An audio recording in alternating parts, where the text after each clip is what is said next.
In the previous video, we said we were going to look at the linear regression problem, the ingredients of which are measurements of the input variables, the corresponding measurements of the output variable, and a model that links these two set of variables. And the model is of the linear form and it has unknown parameters. And we need to determine the values of the unknown parameters using a certain mathematical technique. And because we are going to deal with linear models, we will use this thing called linear regression in order to get to the parameter values. But before that, we would like to just point out that some nonlinear models can be transformed by transformation of variables. We can convert it to a linear form and then we can use linear regression method to estimate the parameters of that model. Ideally, for nonlinear models, we would like to estimate the parameters using nonlinear regression because there are some intricate issues associated with noise. And to do a full treatment would not just require mathematics, it will also require statistics. And unfortunately, we cannot go into the statistics part too much in this course. So without bothering too much about what happens to the noise term, that is the error term in the model, we will look at techniques that can help us convert nonlinear models into linear forms. Again, I want to point out that sometimes it is possible and sometimes it is not possible. But wherever possible, we can exploit that idea. Now consider model 1 that's shown there, y is equal to alpha 1 e to the power of beta 1 times x. This is called the exponential model for obvious reasons because we have an exponential term e to the power of beta 1x, right? That's the exponential term. So this model has two parameters, alpha 1 and beta 1, which we must estimate from data, given the values of x and the corresponding y. So you run an experimental campaign for different x settings, find out the y values. So we'll have a data set that comprises of x values and y values. We have this model in front of us and our job is to find out alpha 1 and beta 1. Please note, I have not included the error term in this model. That is a bit of an abuse, but it is okay at the undergraduate level where you're doing your first course involving parameter estimation. Now what I can do is I can take logarithm of both sides. I take the natural logarithm of both sides to get ln y is equal to ln of alpha 1 times e to the power of beta 1x. And you can expand the right hand side using the idea that ln of ab is ln a plus ln b. So ln of alpha 1 e to the power of beta 1x is going to be ln of alpha 1 plus ln of e to the power of beta 1x. And we understand that ln and exponential are inverse operations. Therefore, ln of e to the power of beta 1x is going to be just beta 1x. Therefore, we get this equation through transformation where you take the logarithm of both sides, we are able to get it into this particular form. Ln y is equal to ln alpha 1 plus beta 1 times x. Now ln y, I can call it as a new variable y star. And ln alpha 1, which is the logarithm of the first parameter in our model, I can call that as alpha 1 star. So this equation, by taking log on both sides or by doing the logarithmic transform, becomes this. And we can recognize that this is a linear structure. So what I'm actually going to do is I'm going to make a model between x and ln y, or in other words, between x and y star. So as soon as you get the y values, and if your model is this, what you can do is take your y values and find the natural logarithm of those measurements. So you will get y star variable. Now what you do is you fit a model between x and y star, you will get beta 1, that's great, and you will get alpha 1 star. So beta 1 would be the slope of that line and alpha 1 star will be the intercept of that line. But once you get alpha 1 star, you can get alpha 1 because ln alpha 1 is alpha 1 star. That means alpha 1 is going to be e to the power of alpha 1 star. So this is how you can get beta 1 and alpha 1 through logarithmic transformation if your model is of the exponential type. And that is what is shown in the left panel here.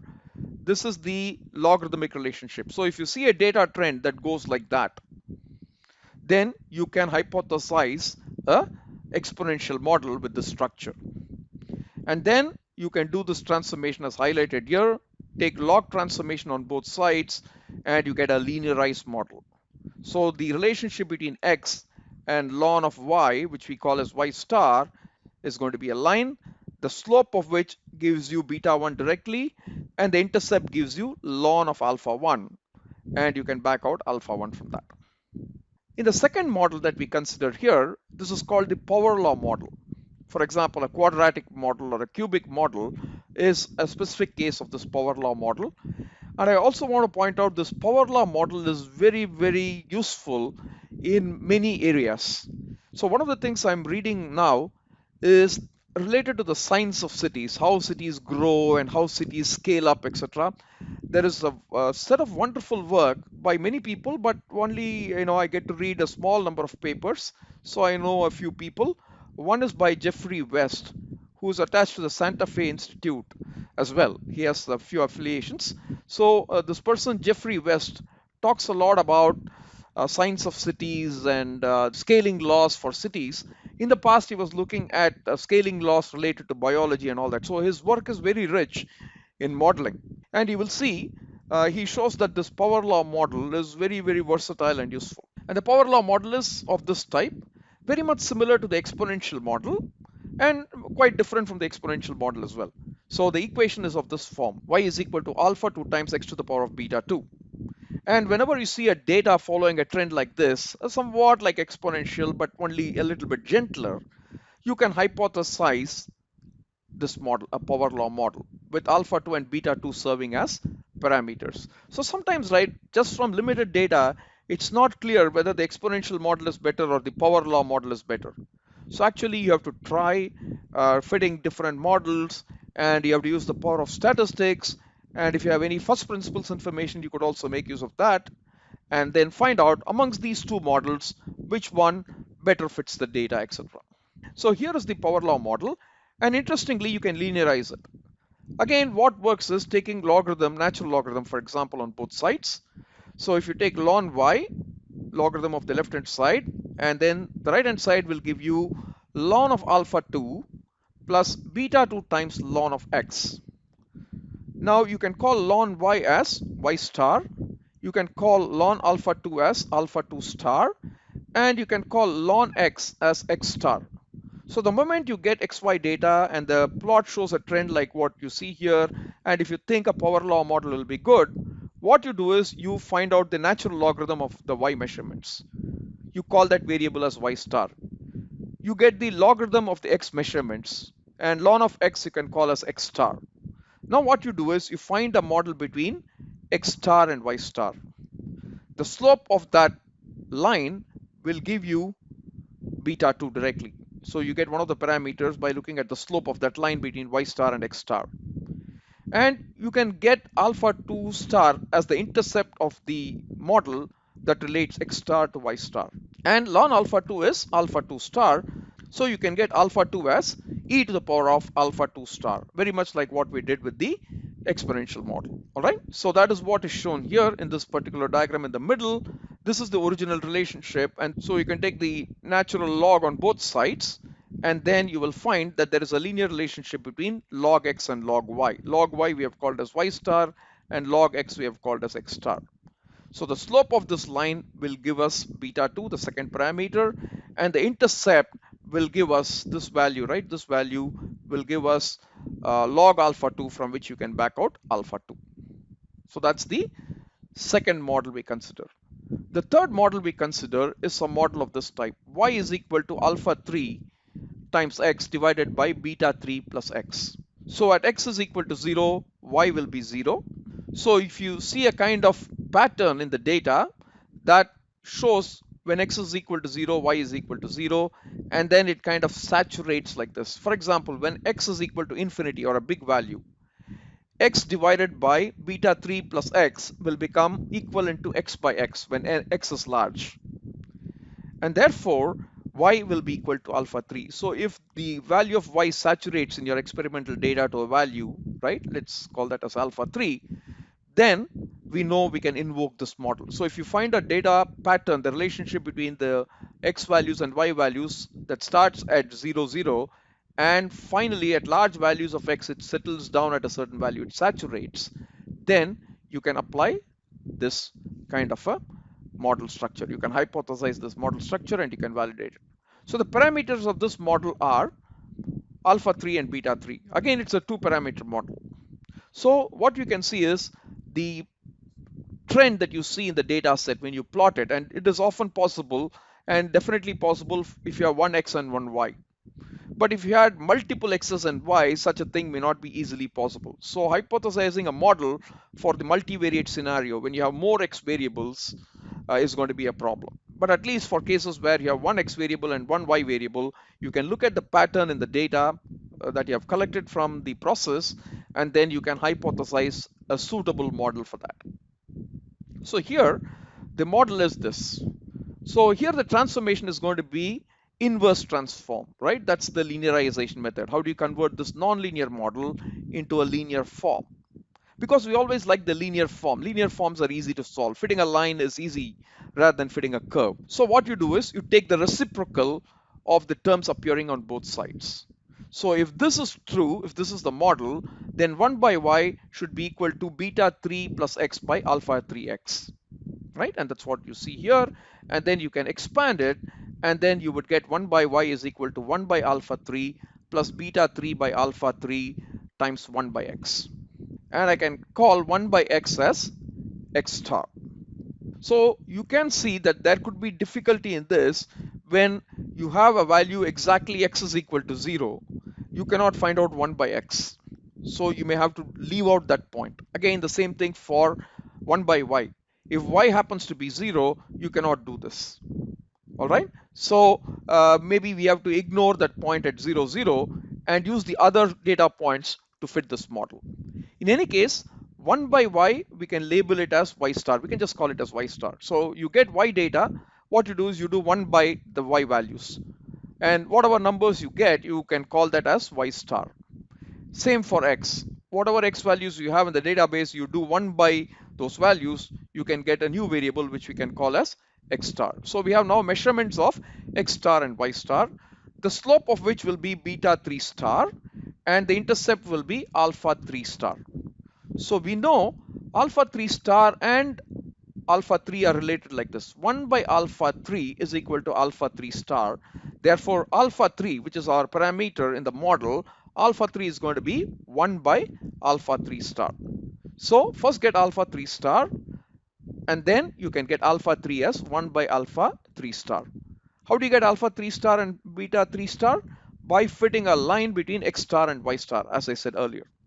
So now we have alpha 3 star and therefore alpha 3. Now, beta 3 star is nothing but by just comparison, this and this, if you compare, we know beta 3 star is equal to beta 3 by alpha 3.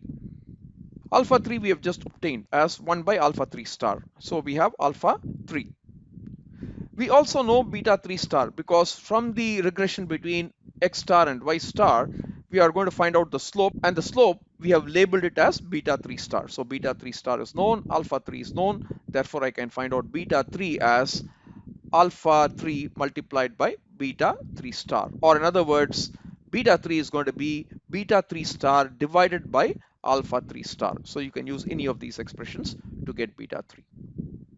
So these are three examples where you can convert variables either by log transformation or by inverse transformation, and you can exploit the linear structure and the simplicity of the linear regression in order to get the unknown parameters in those nonlinear models. And in MATLAB, you can use the polyfit command to fit the linear model, right? We have seen examples of polyfit. I will also cover it later in the videos. So you can use polyfit command quite readily in order to fit models of either the exponential type or the power law type or this kind of a model using appropriate variable transformations. However, there are certain kinds of models for which the linear transformation will not work or will not work readily. So let's say we have X and Y measurements from a certain process, and the scientists believe that X and Y are related by the structure. There's nothing wrong with the modeler or the experimenter proposing the structure, either from knowledge of first principles in the field or by saying, well, in some other lab they have similar system and they had a model of this type, so I believe my system is not very different from that, therefore I hypothesize it to be like this.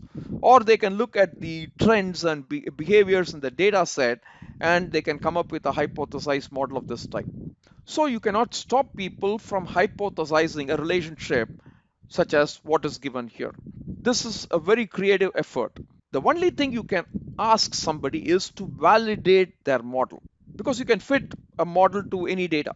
Fitting is not a problem. Software is available. Once you have data, you can fit any crazy model structure to the data. They say if you have enough data points, you can fit an elephant into it, right? So you've probably heard statements like that. So you can easily fit any complex structure into a given data set. But there are questions that we need to ask. Is that complexity needed? Can it be simpler? The other thing is, are the parameters here statistically significant? Do they have to be there? Is there big uncertainty about these parameters? That's why statistics is so helpful. In any case, the model that is shown here has 4 parameters A, B, C, D that you have to estimate from data. So a thumb rule is, if you have to estimate 4 parameters, you must have at least 8 data points in your experimental set. If the number of data samples is smaller than twice the number of parameters in your model, then you might run into the risk of overfitting. So always have at least twice the number of data points as there are parameters in your model. That's a thumb rule. The more data, the merrier. So if you look at the literature now, people talk about deep learning, neural networks, convolutional neural networks, and this and that. They work because the data set is so massive these days. And with such massive data sets, you can go for models that have a large number of parameters to fit the data and to validate, all right? So the point is, you must have at least twice the number of data points as there are samples, simply because the data is noisy. And one of the ways to defeat noise is by having a large number of samples. So even in this case, the problem is the same. You are given experimental data X and Y. You need to find out parameters A, B, C, and D.